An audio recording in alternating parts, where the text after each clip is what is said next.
Hi. If you're using Google Docs a lot, like I do, I use it almost every day, it seems like, learning about what's new in Google Docs is a definite plus, okay? You're going to get it right from the horse's mouth, as they say, when you go to that link.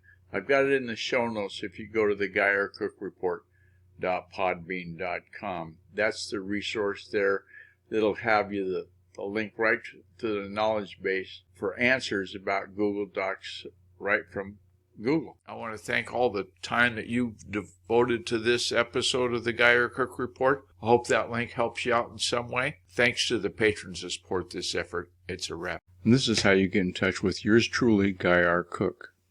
There's the GuyRCookReport.com, and there's a contact form if you go to GuyRCook.com, just like it shows in text there.